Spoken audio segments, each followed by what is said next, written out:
I am so excited to have another rock star on my show, another believer, and I don't have a problem saying it. Let me tell you this, it's always about learning something, and it's always about things being cyclical and they Mm. tie into each other. So, Steve Spellman has just found a way to let paths intersect Yeah. and been kind enough to come tell us about it. Yeah. So it's Yeah. pretty, you and I have been intersecting, as you say, Yes. in the community here. I met you one place, like, oh, hey, how you doing? Then, Yeah. wait, I saw you over there too. Like, wait a minute, different worlds overcrossing. And then Absolutely. I think the third or fourth time we ran into each other in the course of the weeks, like, we need to talk. Yes. Yes. So it kind of led to this conversation, which is a passion of mine and interest of yours. So I'm glad to be here. I'm so excited too, because this man has a wealth of financial knowledge, and money is a protection. It is. And sometimes we need to lean on it, but we never need to overconsume, which I think we'll talk about, and just waste it. But a lot of people don't know the importance of retirement. We don't want to end up on Social Security. It's not enough for us to take care of ourselves. And before we started, we were kind of talking about how you would go into a room to talk about finances and maybe the levels. Tell us a little bit about it. Yeah, so one of the things I've got to do over the years is help small businesses and medium-sized businesses with their retirement plan. So Nice. 401k or something like that. So I'm talking to the employer about what they want to set up and offer their employees, and they put some money in for people that can save from their own paychecks, and get to also educate employees too. Yeah. So sometimes in a group setting, they'll seminar with a dozen or 20 people and kind of give the basics of things, and people kind of do Q&A sort of thing. But really the rubber meets the road is sometimes get a chance to meet individually with people, kind of a one-on-one in a room like this, and we're across the table and we got maybe 10 or 15 minutes that the person has between breaks and stuff. Yeah. And I try to get a sense of the employee population at the employer, but sometimes, a lot of times, people are coming from all different points of view. That's right. And you think, oh, I'm saving for retirement. People got, some people like, they just want to jump to, well, what's the investment options? Or I'm going to save on taxes. Like, oh, okay, well, I can dig into that. Right. Or, hey, am I on track? Am I doing the right thing? Do I understand this right? Oh, okay. And then some people, I'll give example later of, I really don't know the first thing. I don't know what this is. I've heard Social Security and 401 something, and what is this? And it's like, oh, okay, well, good. Well, let's start with the basics. Yeah. And so really, just I would say to listeners there, where are you at? That's right. Where are you at now? And what's one step that the time that we have here together, that maybe you can collect and say, hey, I can apply that to my life. Maybe something to fix that's going wrong, something to get on track, or maybe to take one step forward. And just one thing, I don't have a magic wand for you. There's a lot of financial commentators that are kind of full baloney. Yeah. And they got an angle, or they got something to sell, and we should get real. Absolutely. We should get real where people are. Absolutely. And I feel like a lot of that is shame. Like, I don't know. And if I'm not knowledgeable about something, I don't feel good about going to talk to someone about it. So let me tell you, Steve is super personable, super welcoming. Well, that's very nice. That's true. And I would hope that there's a Steve at your local bank or your local financial institution, someone that is willing to take the time and kind of walk you through the process and meet you where you're at. Because I feel like, and I don't know if this is true, do you feel like a lot of people are intimidated to have conversations about money? Yeah, I think so. It's a little like what you're saying. It's kind of like going to the doctor a little bit. Like, oh, this and that, or, I don't want to tell them that I'm not eating my vegetables, or I'm not doing my exercises, or, and some people, again, they're coming from different points of view, and some of that's personal, and some of that's family history. Some of that's the community somebody lives in, their income level or other things. It's okay. And again, everybody needs to eat. Say it one more time. It's okay. It's okay. It's okay wherever you're at. Tito Guerrero, thank you for tuning in. I just want to go and check that out. I appreciate you for listening. And if you want to throw something in the chat, we're going to go ahead and look at it periodically, just in case you have any type of question, and I just appreciate you tuning in, because guess what? It's all about learning something. And it's about putting whatever shame you have from whatever background, whatever's going on with you, to the side, so we can ultimately we all want to be successful in our path in life. Yeah. So when these conversations are happening and you've got the guy that's like, hey, where can I invest? And then you've got the lady who maybe has small kids and doesn't know how much she can invest. How do you set that appointment? What do you call your banker? Like, hey. If you have a connection with somebody at an existing financial organization, a lot of times somebody they know, a friend of a friend, like, yeah, I heard they're in that, and they kind of go that way. A lot of people, though, a lot of Americans don't really have access to financial advice. That's true. And a lot of times it's at their employer. The retirement plan provider is, for a lot of working Americans, their best chance of getting any financial advice at all, looking online or TV or something like that. Yeah. So that's really a place to start if you have resources, through that, or somebody or again, an existing financial organization you might have a relationship with. Okay, well, Steve, what do you do in your everyday banking career? So just kind of what I do as a job. Yeah, relationships. Yeah. So I get to again help folks with retirement plans and so forth. For about 15 years or more, I focus on a lot of individual clients as well. So a lot of folks that maybe had saved over the years, retired, they're kind of living on that and managing that sort of thing.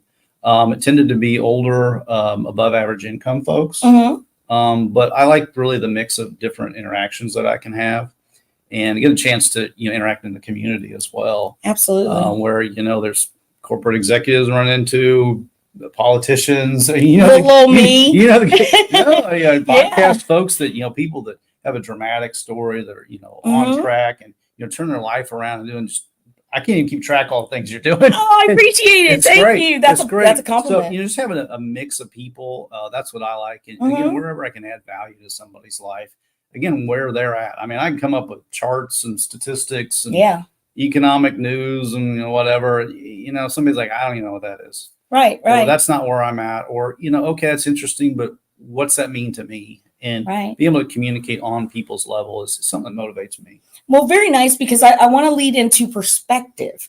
Okay. And we were talking about consumerism, and it's a big thing now because, a lot of people look at unrealistic depictions of wealth.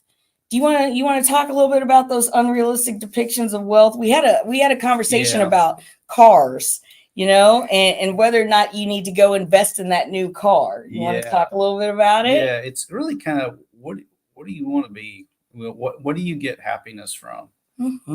There's so many messages. I see statistics about how many marketing messages we get pinged at all the time on your phone, on the thing, here's the radio, whatever, the side screen of whatever online screen you're looking at right now, all over the place. And so there's no lack of opportunities to buy something. That's right. And really, it comes down to a number of things, but also just needs versus wants. Needs versus wants. What do you need? We used to call it keeping up with the Joneses. Yeah. Keeping up with the Joneses. They've got a Mercedes, so we need a Mercedes. Right. Yeah. And so somebody with a Mercedes, they might be doing well, and they might not be. They may have overextended themselves. And so I wouldn't, the old don't judge a book by its cover sort of deal. Don't think you need that. Well, somebody like me and they've got that. Well, they might be in a bad financial place because they overreached. And do you want to do that? Right. And what's normal in our society? Look what's normal. People overspending, going into debt and so forth. They're stressed in their life. It affects relationships too. If you're stressed financially, that can stress personal relationships. It's a common thing and so forth. And, you feel like you're keeping up with the Joneses and overextending yourself. It's going to run into problems. And if being normal is being crazy, do you want to be normal? And, just getting out of that loop and like, what do I need for now? What can I afford? If there's some nice shirt or something that you want to go get and you can afford it. Well, I'm not going to argue, but if you can't, and do you have enough shirts already? I've been there as well. It's like, I don't need that. Yeah. Like, and you plop $200 on stuff that was entertainment. That you don't eating out. If you afford to eat out, great. That's nice. But if you can't, maybe you need to brown bag it. Here's a terrible story from my yeah. past. Okay, so I didn't grow up with financial literacy, Mhm. and I remember getting some income tax back. So I went to the mall and bought a gold chain with a money sign on it and an Adidas outfit from head to toe. Okay. Okay, so here I've spent $500 at the mall, Okay. which I could have easily put in so many other different locations. I had a terrible car. It was probably going to need repair, most likely, or break down right after this happens. And I feel like this is the mindset, even though, you know, I'm 40. So this was 25, 26 years ago. I feel like there's a lot of kids out there going to the mall as soon as they get some money and buying a gold chain and an Adidas outfit. Adidas, you know what I'm saying? Hey, check this out. Regardless, though, how do we change that mindset for our kids? That, hey, you know what? It's never too soon to start investing. Yeah. Yeah. I think, you know, and I gave you a framework sort of thing. People are familiar with the Maslow's hierarchy of needs. Yeah, if you've ever taken like a psychology class, there's this chart. I printed it out here, but you know, it's basically the basics. You know, do you have a roof over your head? You know, are you breathing? Yeah. You know, do you have a shirt on your back? Do you feel good about yourself? Yeah. And then it goes from like safety and security. You know, do you have a steady job? Do you have relationships? Love and belonging. So you have friends and family. You feel like you're doing okay. Yeah. There's self-esteem. So you have confidence in yourself. You feel like you can be an individual. And then there's self-actualization, which is like the peak of the mountain, which most people don't get to, but that's like you're living your best life sort of thing. You feel like you're living with purpose and so forth. And I saw a chart that I like that showed with you the hierarchy of financial needs. Yeah. And so you kind of take the basics up to, you know, more advanced. And at the bottom of that's kind of more basic needs and cash flow. That's your liquid funds. Right. Yeah, so, your bank account, not your savings. Right. So can you cover your daily expenses, food and housing and stuff? You're paying your bills. Then there's financial security. So do you have like an emergency fund if you hit a bump in the road? Right. Absolutely. Insurance, you know, both medical and auto and things like that. And then kind of go up the way, accumulating wealth. So you kind of got a good baseline. Like you feel like you're stable, and then you start to kind of take a step ahead. And that's things like, you know, paying down debt, maybe starting to save for retirement, things like that. Next up is financial freedom. We're like, hey, you know, I feel like, you know, I can afford to do some things that I want that are really enjoyable in life. Vacations. Yeah, taking the vacation you put off or saving for your kids' college. That your retirement, like I feel secure in that. Like I'm saving enough. Like I think I'm going to be okay and comfortable. And then there's at the top of the mountain is legacy, to where like, you know what? I've got my stuff taken care of. What about the next generation? Now, let me interject real quick. I feel like a lot of people are jumping right from the bottom from basic needs met to self-actualization. Or want to be financial freedom. Or to financial freedom. What I want to do is like, well, if you can't cover your bills and you're building up absolutely you know, credit card debt, you know, hey, go back to square one. And what is the amount? What's the amount that's going to knock out the average American family, the disaster amount? Yeah, some statistics that made the news, like $400. That's it. About over a third of Americans don't have that. So you hit a big pothole and you need a car repair unexpected, or a medical expense, which I run into just recently. The fridge dies. Yeah. Okay. Stuff, you know, life happens. You know, there's bumps in the road, and you know, $400 or $500 or $1,000 will cover a good number of bumps in the road. Yeah, exactly. And if you're stressed, like living paycheck to paycheck, which more and more Americans are because of the cost of living and everything like that, having a cushion just gives a person security. It's a very practical thing. Yeah. But also it can eliminate some of the worry that you have. Oh gosh, another bill's come in the mail. Do I have that? And if you've got a cushion that you built up because you may be underconsumed, that's unnormal from the rest of society, the way that they're going. Yeah. That's going to help you in so many ways. And that's just step two. Step two is financial safety. So once those basic needs are met, we don't jump to financial freedom. That's the mentality. Maybe you start living a little, but not large. Okay. And that's the mentality because, you know, you want to go out to eat, you want to do all these things. And we talked a little bit about how did our grandparents live in the Depression era. Okay. So my grandparents, They were from the South, and my grandma put things on the line, even though she did eventually have a dryer just because she liked going out there, I think. Right. However, I remember this. We never went to fast food restaurants. Like maybe once or twice we went, not it was a special event. It was. Yeah, it was. Like every we day went to occurrence. McDonald's. You went to school and told your friends you went to McDonald's that night. Like serious. So if we're going to emulate some of these behaviors, they're going to keep us financially safe. Yeah. Tell us, what are some of the things we need to be doing? Yeah. So my mom grew up north of here, family farm in Iowa. So in Missouri, my grandparents were family farmers, and nobody ever went without, but they weren't living high on the hog either. And they had a huge garden, and they had chickens and all this stuff. And you know what? When they left a room, they turned the light off. There you go. And in the winter, they put the thermostat down. Everybody wore a sweater. And I don't know if they had air conditioning till later. That was a thing. But when they did, it was, basically it had to be blazing. It was like outside. 80, and they took the humidity out of the deal. Yeah. So it went like 72 and all this, like we have a meat locker in some of these offices and stuff. And, putting clothes out on the line, because running a dryer is expensive. Yeah. And owning one is expensive. And, when they went to shop, when they went to live in the country, and so they went to the county seat, the town, they had the grocery stores, and they went on Saturday, and they looked through all the ad papers. And this store's got the 3 things we're going to get here. And here's where we're going to get our essentials that has the best deals here. And we're going to go to this other store on the other side of town because they got a sale on meat. Right. And they got another thing. And, they've got a real great sale on this. We're going to buy a case of cans of those. And they'd stock up their pantry. So they were smart consumers. Their income coming in maybe wasn't great. But, boy, they maximized their dollars. They economized. They were frugal and so forth.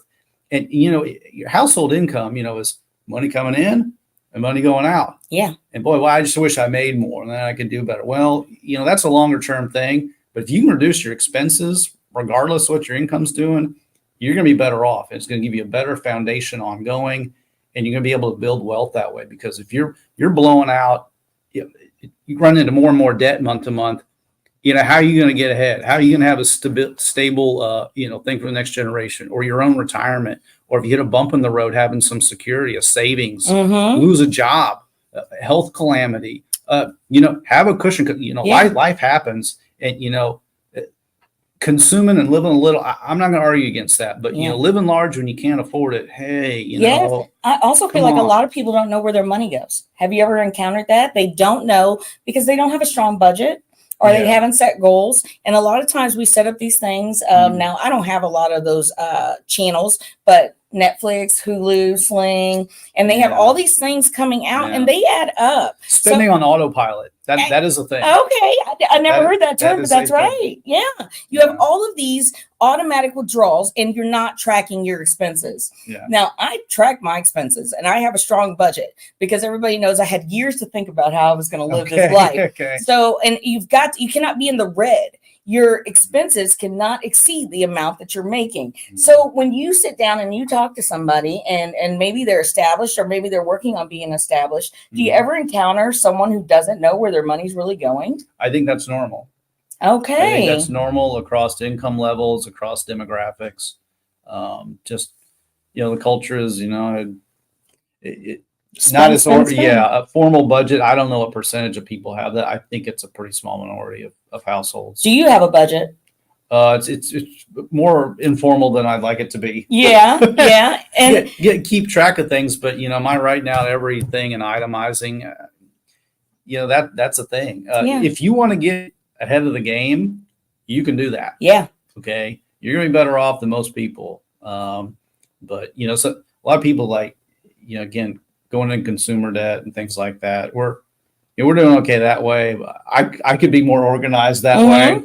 And this is coming from a man in the banking industry. So it doesn't have to be perfect. It doesn't have to be perfect, but you got to start somewhere. Would you agree? Yeah. So you get those basic needs met. And I just feel like this too. Are your kids knowledgeable about finances? Overall? Whatever you learn, you've got to trickle that down. And I remember I saw a Dave Ramsey video, and I had the book and was going through it. And I told my son, because he was having some problems with money management, put $100 in your pocket or $50 and use that cash, because a lot of people don't know this. This is Dave Ramsey. It's not me. Yeah. That friction. When you swipe that card, you're just swiping. You're just swiping. It doesn't seem like real money. And you know, if you can handle that, okay. If using plastic is convenience and it's under control. But again, people that like, hey, my finances are out of control, that you know what? If you pull a dollar bill, like that feels like something, and you're popping out 20, 40, 60. Wait a minute. What do I have to do to earn that? And swipe, you know, it's $68, it's 84, it's 102.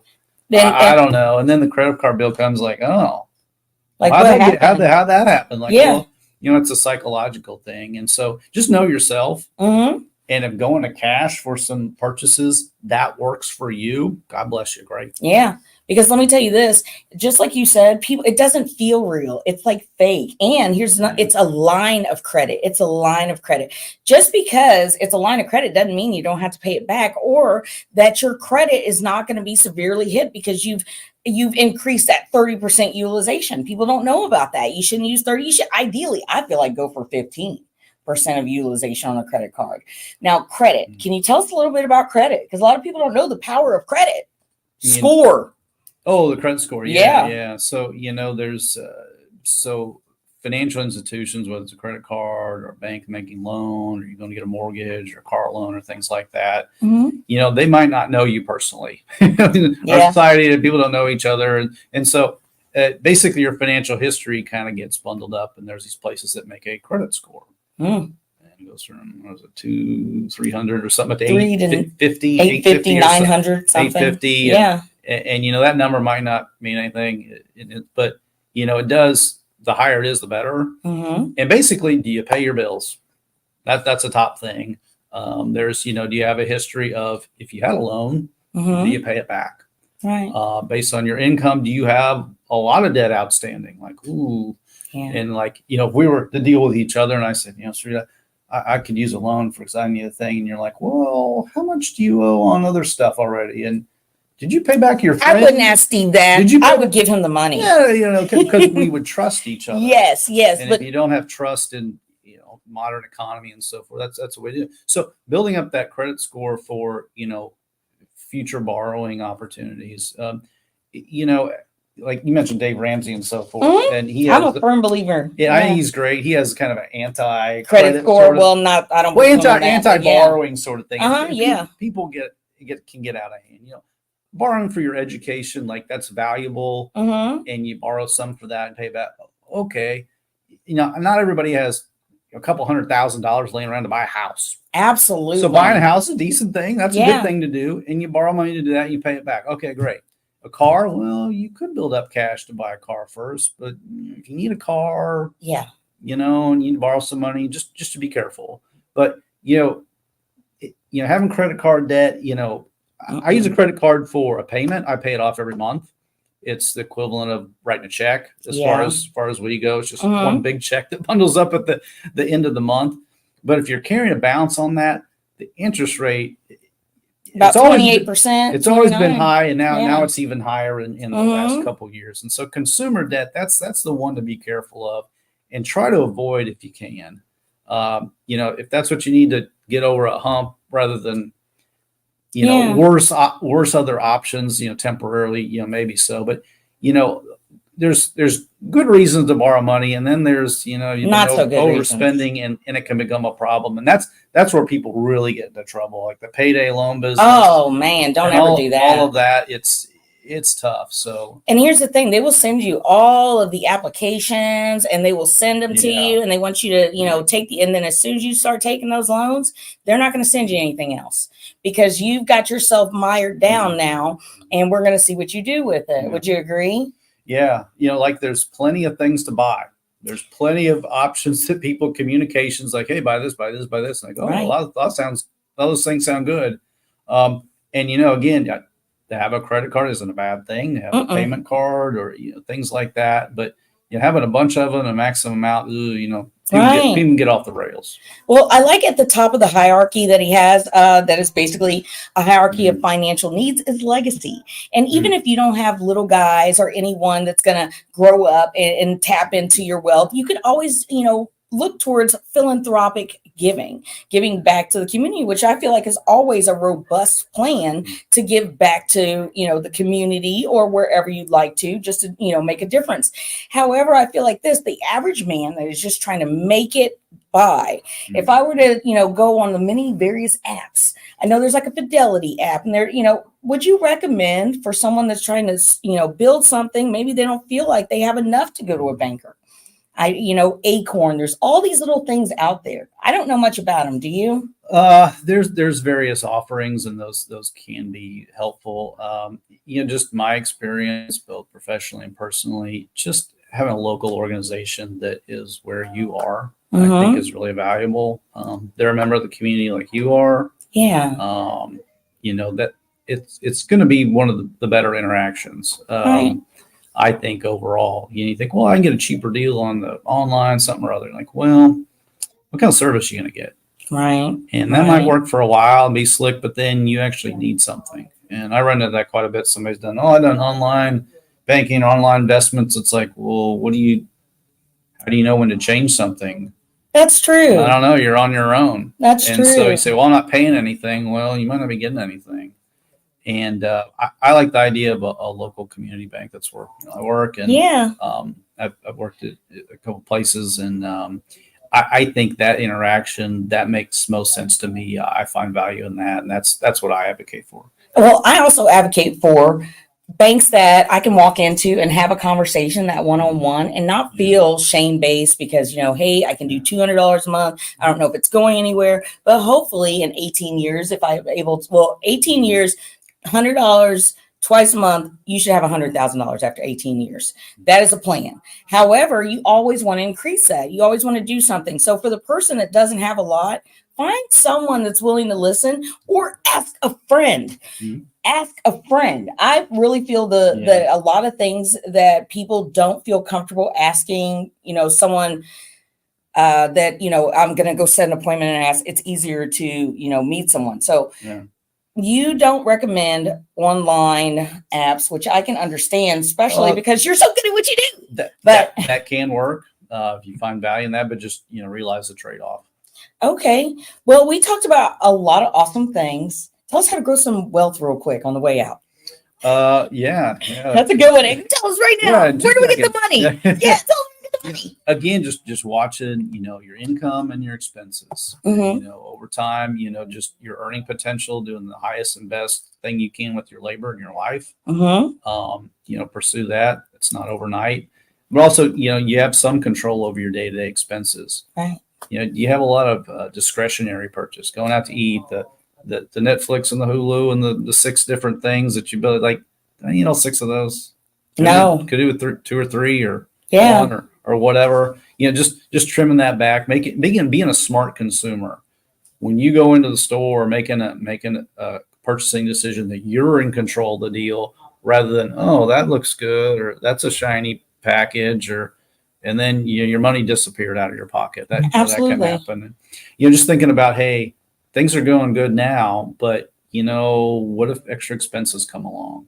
And having a savings account, and building up $400, $1,000, a few months of savings, because who knows what life happens? Lose a job or disability, or lose a loved one or something. You don't know. Just having that sense of security and a cushion.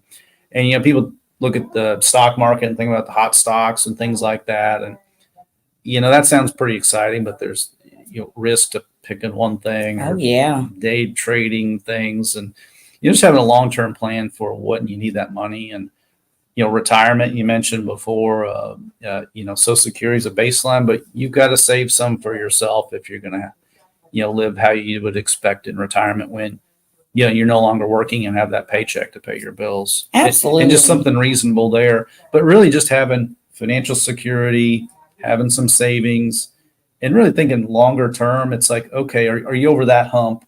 And then what's the purpose? And, that investment be reasonable for when you need the money and what risk you're comfortable with. Absolutely. So build a steady foundation. Make sure your basic needs are met. Yeah, don't put the cart before the horse. Don't get ahead of your skis or whatever. Yeah. And then you definitely want to make sure that you've got a savings, you've got a pad. Then you need to start making that money work for you. That's right. Yeah. And we'll talk about that next time. But let me tell you, moral of the story, don't get a $500 Adidas outfit and a gold chain. All right. Steve, I want to thank you so much for coming today, and I appreciate it. So, Steve, before we go, when are you coming back to teach us more about financial literacy? Whenever you like. All right. We'll have some more fun. Absolutely. Thanks so much. Sarita Talks.